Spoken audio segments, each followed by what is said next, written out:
My name is Gary Bankhead and I'm an underwater archaeologist. I'm on a mission to recover objects of significant historical importance from the River Wear here beneath Elved Bridge in Durham City, the heart of the northeast of England.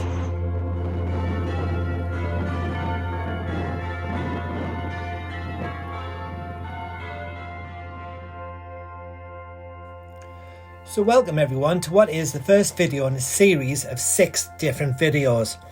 To cut a long story short, in May 2019 I undertook 3 very successful dives here in the River Wear at Elved, and I captured footage of the incredible discoveries that I made on my GoPro.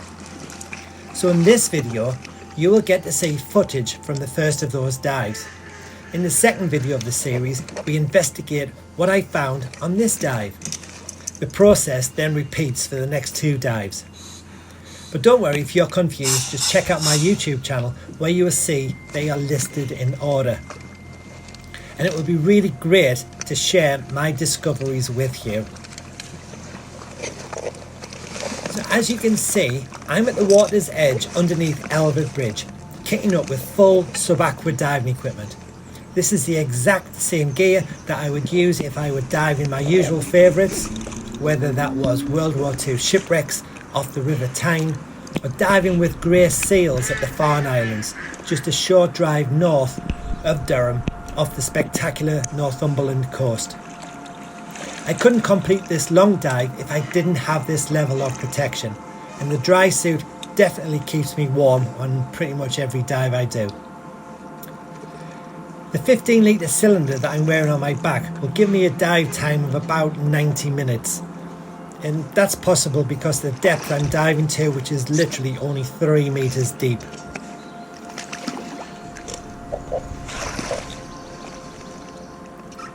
So to put my dives into some form of context, it's perhaps relevant to know that between 2008 and 2019, my archaeological investigations of a submerged riverbed positioned just downstream of this 12th century Elved Bridge have revealed an important multi-period underwater archaeological site.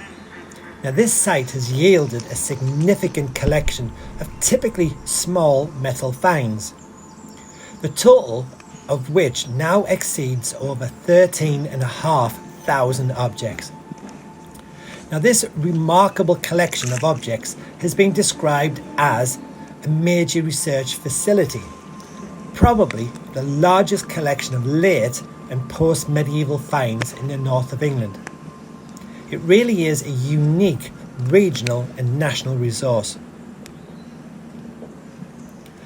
Now such is the significance of this underwater archaeological site, given its important historical location, positioned close to a scheduled ancient monument, which is Elved Bridge itself, but also adjacent to the eastern boundary of the Durham World Heritage Site, that the Department of Archaeology at Durham University have adopted it as one of their research projects. So the project is now known as the Durham River Wear Assemblage, or more simply as the Dive into Durham project.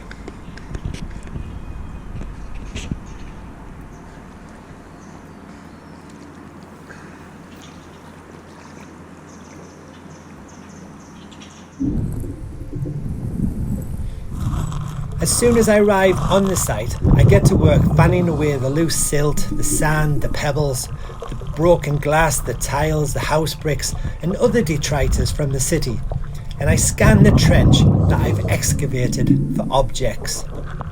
As soon as I find them, I pop them in my little glass jar, which I always take with me. I just lay them on the flat bedrock just to have a little look, and then I'll put them in the jar shortly afterwards.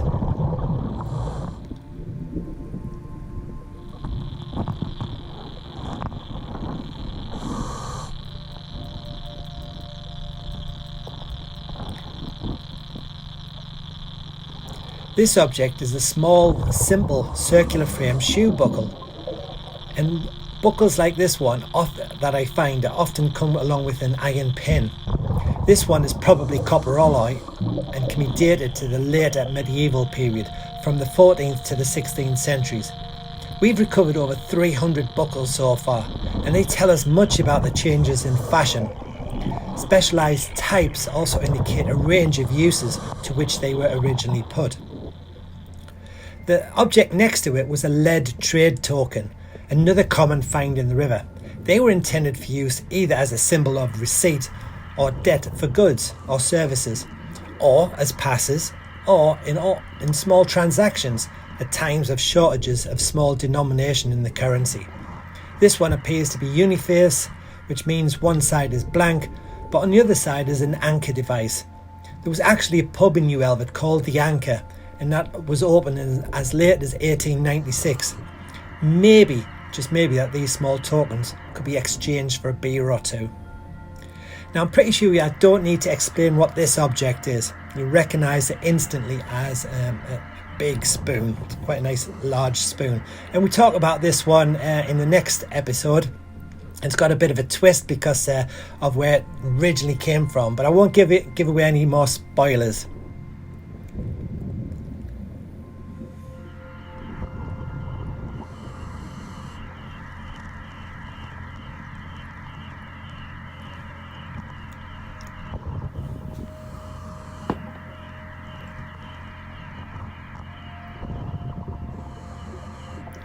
Now this object is a lead cloth seal, and they were once linked to the trade, industrial regulation and taxation of commercially produced cloth. The capital A on this cloth seal is a big clue as to its provenance, as it represents the city's initials. The ornate pine cone on the second disc happens to be the heraldic device for the city of Augsburg in southern Germany, a location that is over 900 miles away from Durham. So these Augsburg cloth seals were probably the most common finds in England and Wales, and the principal textile to which they were attached was fustian, which was a mixed warp of linen and weft of cotton. It produced a smooth silk-like finish. This particular cloth seal can be dated relatively easily, as close parallels have been recovered from archaeological excavations at Martin's 100 in Virginia, and they have a narrow dating context of between 1620 and 1622. It happens to be another important addition to the collection and forms a tangible link to Durham citizens that would have bought, sold and indeed worn the textiles in their daily lives. The toy train wheel that you've just seen there is a 12-spoked brass driving wheel. This one is actually coated in a pigment. It has an iron crank pin inserted, and it would have formed part of a 1:32 scale 1-gauge locomotive model.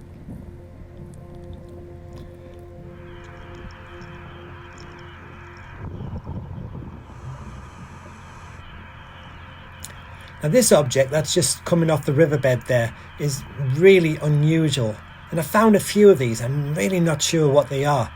Although decorated, it appears quite crude. It's possibly miscast. So if anyone has any ideas what it might be, I'd love to hear from you. Just put some comments below.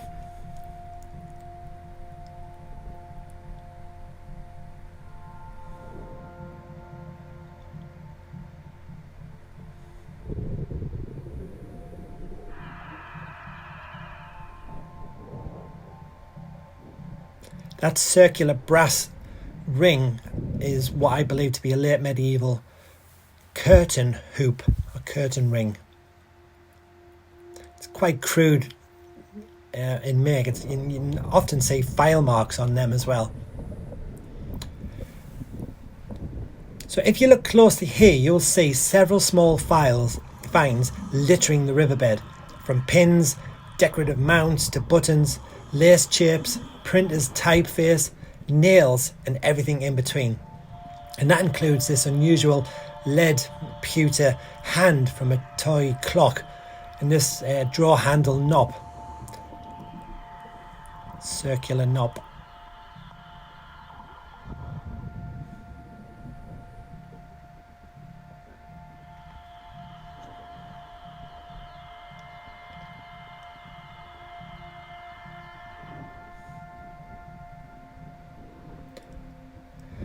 Don't worry if you don't see me picking these objects up. Towards the end of every dive, I always scoop up all of the loose small stones and pebbles that you can see there into a bucket and tip the contents out onto some adjacent flat bedrock, and I sift through them methodically, picking out all of the small finds as I do so. That's how I usually end up with so many finds in every dive. So medieval carpenter's nails like this one were entirely hand forged. The shape of nails changed little throughout since Roman times until nail making machinery was first appeared in the 17th century. And it would have been blacksmiths who cut iron to size to hammer all four sides to form a point. They would then insert the nail into a nail holder or anvil and form a rose head, sort of a shallow pyramid shape. The ironmongers' company are recorded as operating in Durham from at least 1464. This is another lead cloth seal, and their enigmatic function, long since obsolete and now mostly forgotten, is not totally lost to us. Many, like this one, bear script, numerals, privy marks or royal devices, which may be difficult to interpret, but when done correctly, provide information on the period in which they were used.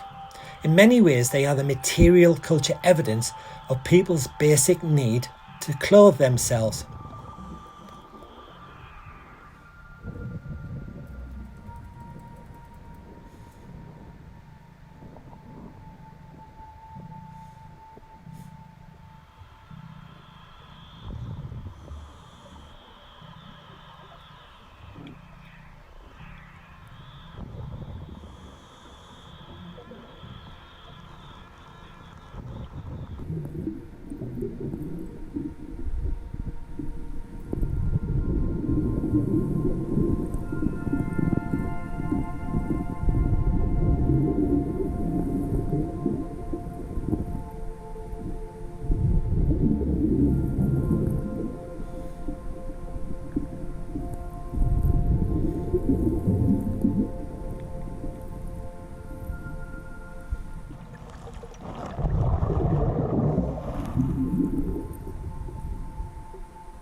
This small find is another uniface lead trade token. And what are the odds of finding a second one adjacent to another circular buckle, as you can see there. That one's a bit squashed. So medieval brass pins are found in abundance on the riverbed. To date, I've recovered over 3,300 of them. And typically they are made from copper alloy wire, with heads formed by two twists of wire, either stuck or crimped into place. They are known as wound wire-headed pins, and they first appear in the UK in the 13th and 14th centuries. And these pins are dress pins, and they were primarily used for holding together women's garments. They became widely used in the 16th to 18th century. And pins that were used before 1500 had an average length of about 40 to 50 millimetres, but by 1630 to 1730 they were much shorter, with an average length of 25 to 30 millimetres. The use of shorter pins with an increased fineness during the post-medieval period may correlate to the increase in fine weaves of fabrics used during this period.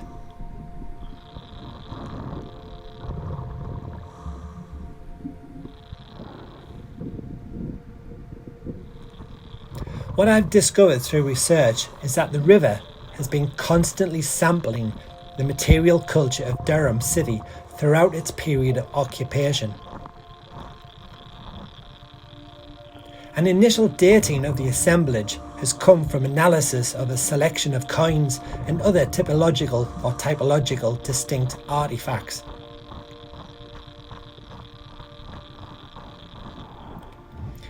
Given that the vast majority of the objects that I find are small, indeed very small, if I don't want to miss anything, it is essential that I undertake a fingertip research.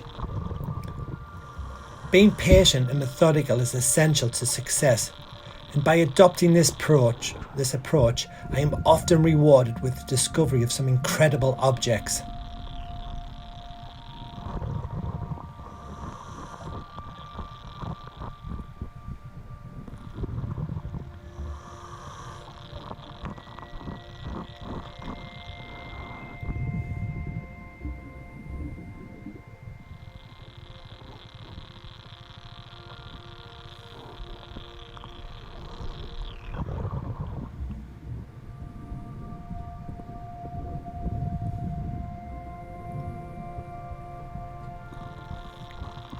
In recent years, it seems that on every dive I do at Unearthed, amongst the many finds I make, there is always one that is special, or in this case, incredibly special.